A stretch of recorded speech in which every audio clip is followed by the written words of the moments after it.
Hi everyone, good afternoon. My name is Bruna and I'm going to be the moderator this afternoon.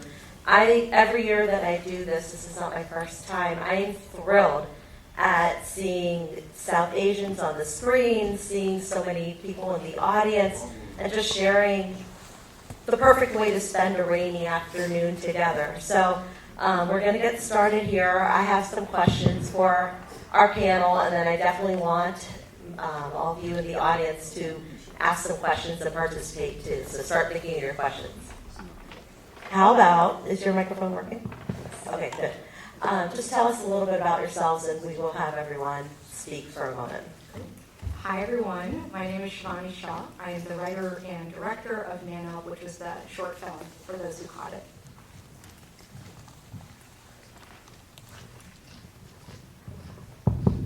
Hi everybody, my name is Amir Jaffer. I'm the director of Not Tonight. I hope you liked it. Yes, I'm that Amir. And I also wrote all that stuff, so guilty as charged. While you have the working microphone in your hand, what's one word you would use to describe yourself so that way our audience can get to know you? Is this for me? Sure. Oh God. One word? I say impatient. Oh gosh. One word to describe me? This is tougher because I have my friends and family in the audience tonight, so keep me honest here. I think ambitious? Yeah, big dreams, big goals. Well, right now I'm nervous. I think the nerves come with everyone from time to time. This question is for all of you as well. How did you prepare for this role, for the writing, for the directing, the whole thing, in what you did to contribute to today's two short films? How did you prepare? So I was living in India at the time. I was there for 2 years, which is where we shot this film. And so I was lucky enough to have... I can't hear you. Sorry. Switch. Is this better? Yes. Yeah. Okay. Speak up. Just speak up. Yeah, so I was living in India when I made this film, wrote it, and shot it there. I was really, really lucky to be surrounded by awesome community there. My cast and crew who couldn't be here tonight, too long of a journey, too expensive for our budget to fly everyone out. There was a lot of just revisions, kind of going back and forth with the script. A lot of people were very, very generous with their time to help me kind of fine-tune everything that we wanted to communicate, and the investment that everyone has on a film set in terms of their time and energy, I think is the number one way that we prepared beforehand, and then of course during the shoot as well, to really capture the story. I think the number one thing that was part of that is everyone's connection to the message and to the mission of the film.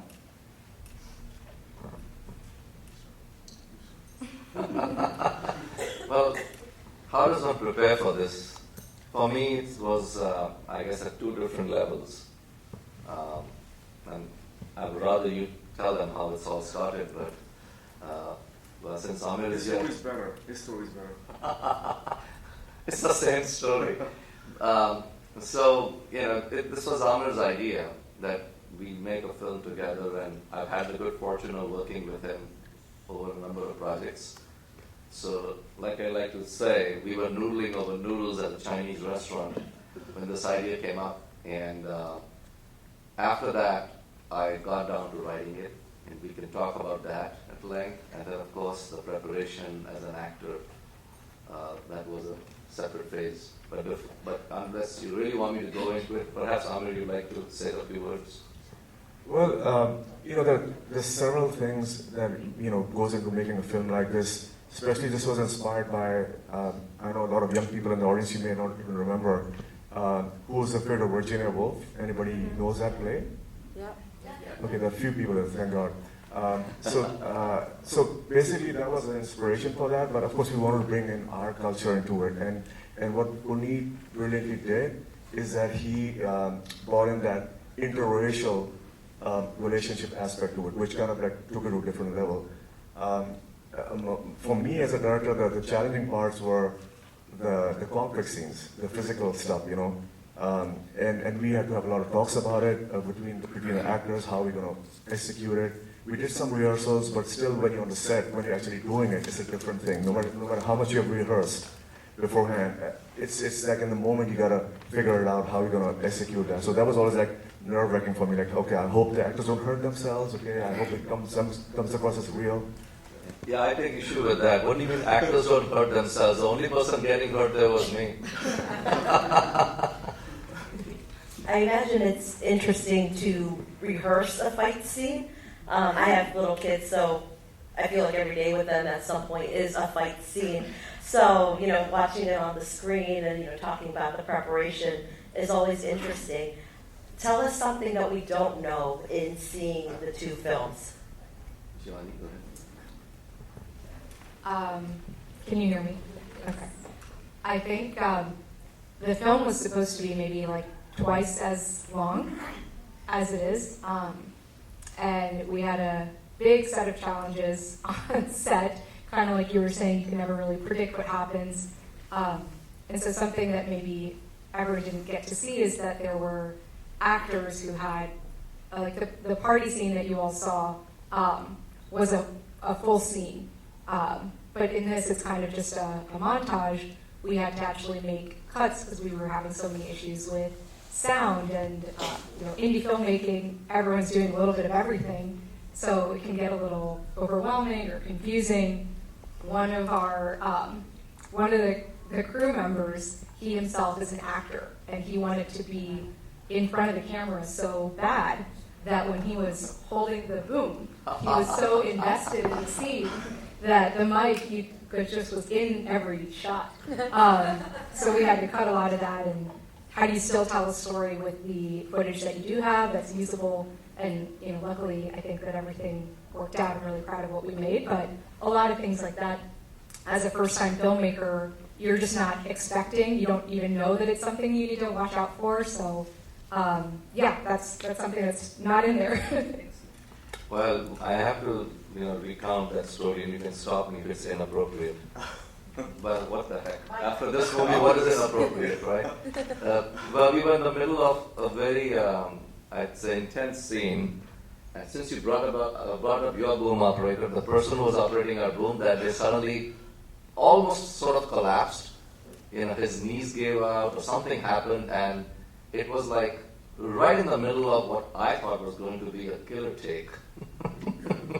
And so everyone got distracted, and you know, so stuff happens. But then we just regroup and move forward, and you know, kudos to Amir, who's so calm under pressure. So one of the things I want to share with everybody was that you notice that it was dark, it was happening in one night, but the movie is actually not shot in one night. I can assure you of that. And one of the things we didn't want to do was that we didn't want to board up the windows, and you know how traditionally they do films, and we wanted to be real and see reflections in the windows. And so we shot this in January when days are shorter and you long nights. So as soon as the sun went down, we waited for it to get dark, and we said, let's roll cameras. And one of the challenges with having reflections in the windows is the boom, sound guy, right? So our sound guy was having issues like, his name is Gabe, and said, Gabe, you cannot put your boom there. I can see your reflection there, I can see your reflection here. So where the hell am I supposed to go? You can see my reflection everywhere. So we were relying on lavalier mics for the most part. With lavs, as you know, that you have a lot of rustling. So sound design took us a long time. Sound design was we spent a lot of time fixing it. Otherwise, we would be in the festival circuit early. That's what was one of the reasons why we were delayed with submitting the films. It makes so much sense when Can you I talk add about something it. really Yeah, quick? absolutely. Because this is not so much unexpected, but part of the reason why, Amir mentioned the challenge about shooting in a house, you know, with so many windows and reflection. And that house was chosen, I think, by design also because we wanted the night itself to be another character. I mean, that was envisioned in the writing. I just want to pat myself on the back a little bit. And so we wanted to have the night come in, so to speak, rather than fake it. I was just going to say that the homes in both of the films were beautiful. I was looking at the tile and the mirror, and so it's nice to take other parts from it too, such as the sound, which I would not have thought of, or the reflection that I would not necessarily have thought of. Before I open it up to the audience, I just have one more question here. I have lots of questions, but one more before we let the audience talk. What's one thing you want us as audience members to take away from your films? No, go. So my film was a commentary on men's mental health in general, and the reason that I made the film or was interested in telling this story is because I think in our community broadly, but definitely in the South Asian community, mental health is a topic that we kind of shy away from, We would have no problem telling our masis if we had some physical presenting diagnosis, right? Like, I make this joke all the time. If there was cancer that ran in my family, every one of my aunts, my uncles would be like, don't eat this, don't do that, don't go here. But if there's any mental condition, we have a much more difficult time admitting to that, talking about it, but the reality is that it's so ever present in every community. And so I just wanted to open the discussion for that, and if there was even one person in the audience tonight that maybe resonated with the message or resonated with the main character and kind of felt like, oh yeah, I know what that's like. That's been me before. Just to feel that they were seen was kind of my whole point of making this. So the message would be regarding mental health and opening the dialogue around that. Give it up for that. Thank you for doing that, because our culture is very men are very supposed to be macho and you're supposed to man up every time. So thank you for shedding light on that and discussing that in your film. Thank you so much for doing that. With our film, as you know, that it's based on a stage play written back in the 60s. I like, and something Puri doesn't know, so he's going to be surprised what I'm about to share right now. Okay. So, normally directors get first drafts of the script, and of course, the first draft is like, go back and revise, and rewrite. And I was pleasantly surprised when I read the first draft that Puneet wrote. This what we shot here is maybe the second draft. So normally with filmmakers, how many drafts? Like 15. In the past, I worked with writers who have at least 15 drafts of the script before we shoot it. Only 2 drafts for this film, and kudos to Yes, the guys something sitting you over don't there. know. Yeah. I went through multiple drafts before you got your first draft. Well, for me as a director, I was surprised. I'm like, wow, this is great. Now, something like, it's not a message-oriented film, but one thing I want people to take away from is relationships are hard, especially interracial relationships. Doesn't matter what your sexual orientation is, what your cultural background is. Relationships are hard. They take a lot of work, and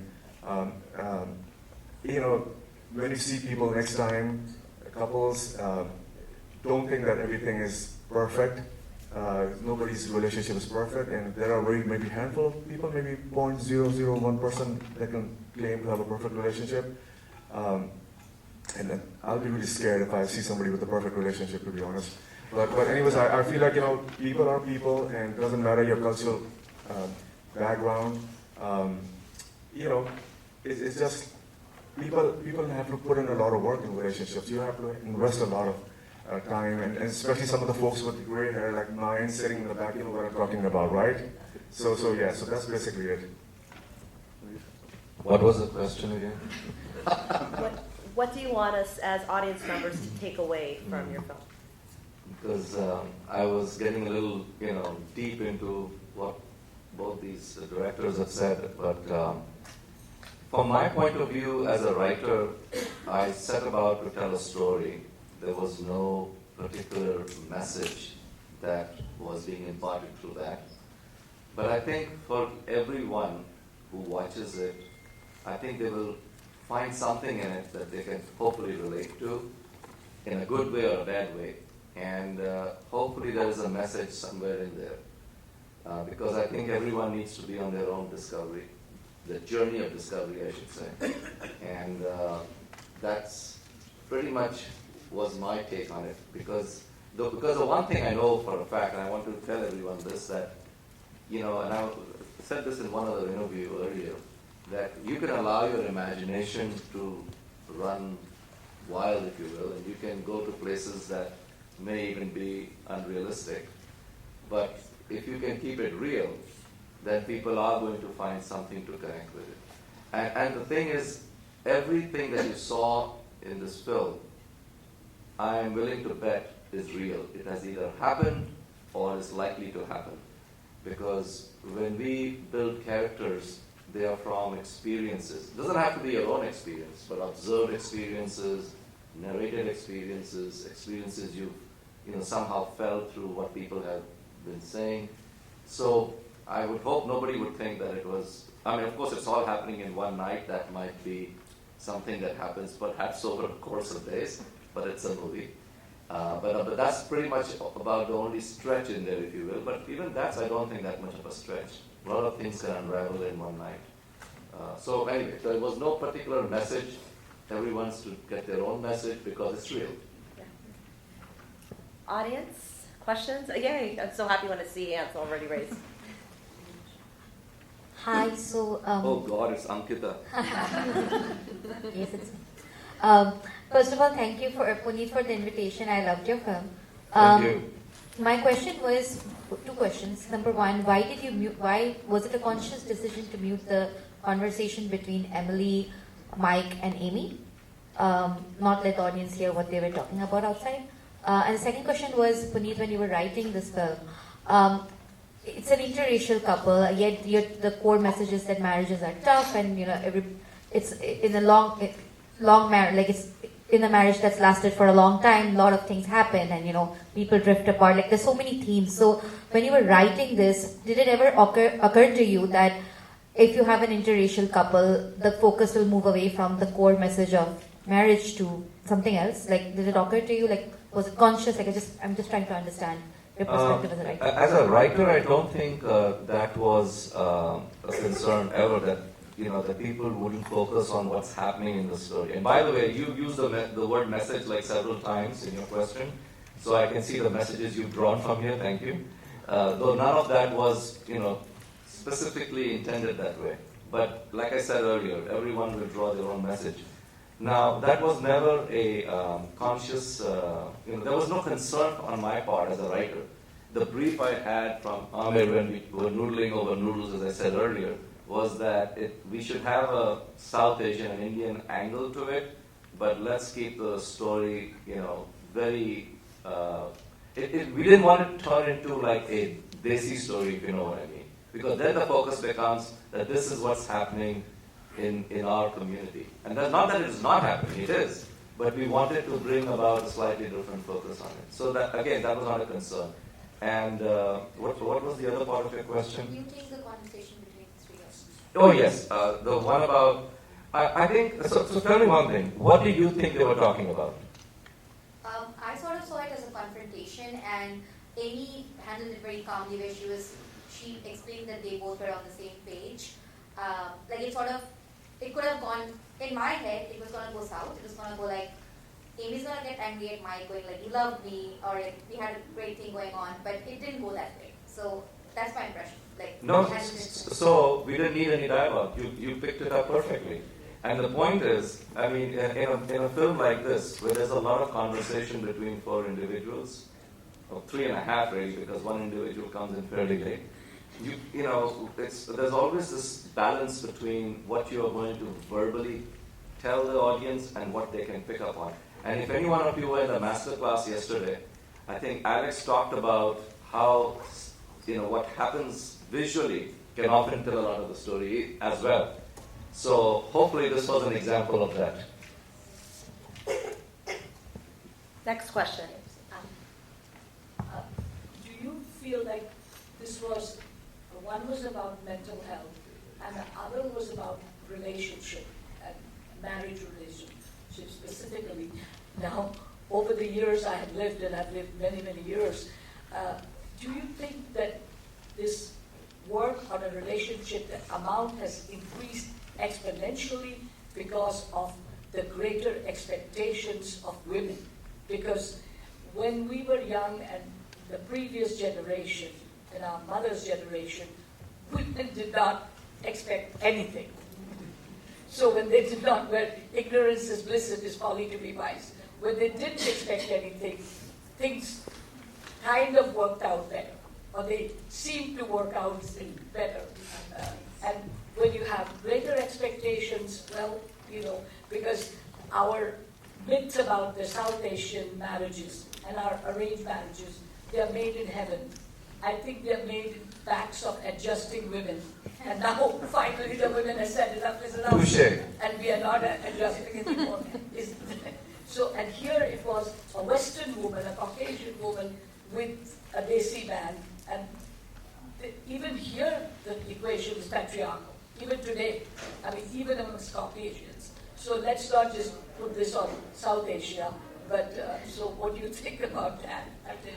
Well, I don't know if I have any. I mean, you've said it so beautifully, actually, so we were just telling a story, to be honest. And like I said earlier, it was not about, again, singling anyone out, but this is what happens.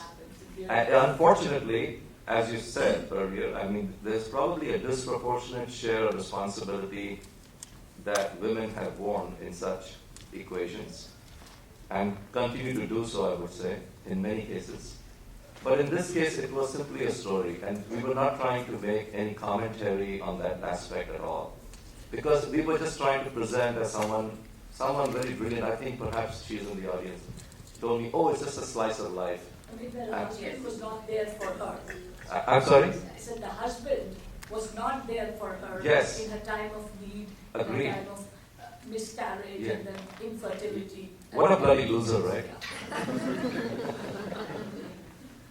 There's another question. So, the question to you is about the story and the script writing.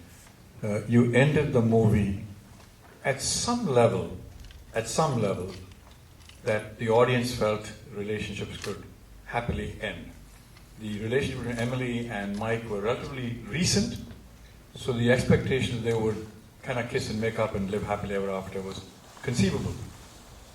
Did you think about ending the movie in a different note, such as when he says to her, can we restart this back again? And Emily says, it's broken. It's just so broken. I cannot. And so the question to you, sir, as a scriptwriter, did you consider leaving the movie in a way of saying some relationships simply cannot be mended?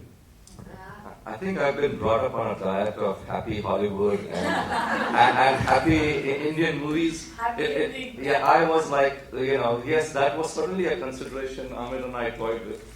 But we didn't want it to be a happy ending like Hindi movies of the 1970s or old Hollywood movies.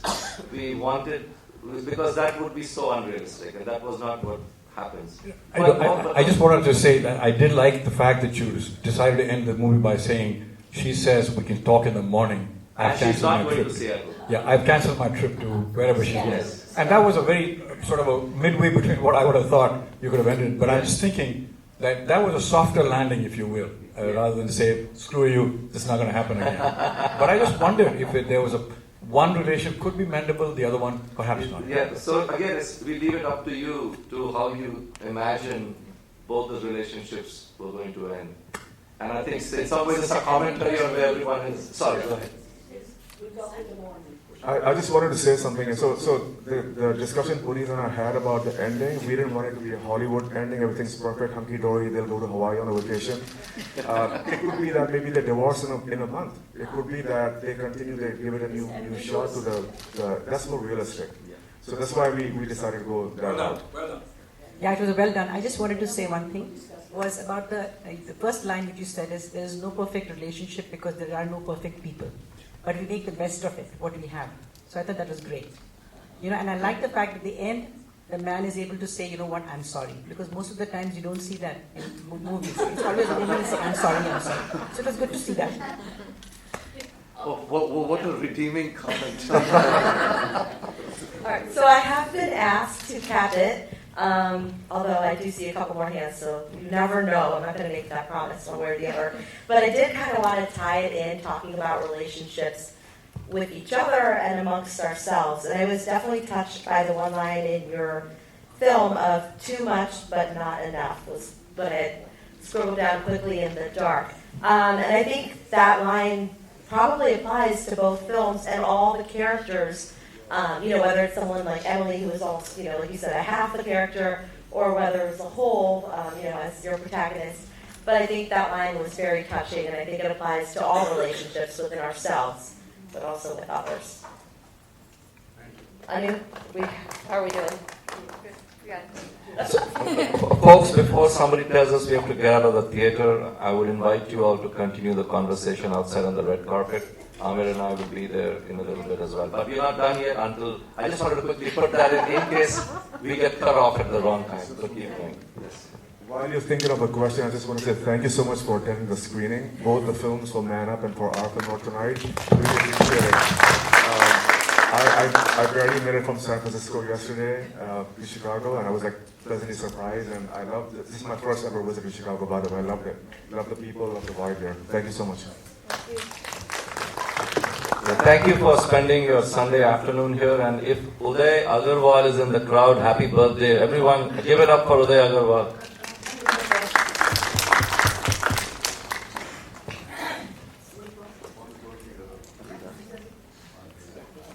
Okay, folks, thank you again, and we'll see you outside, one level down on the red carpet.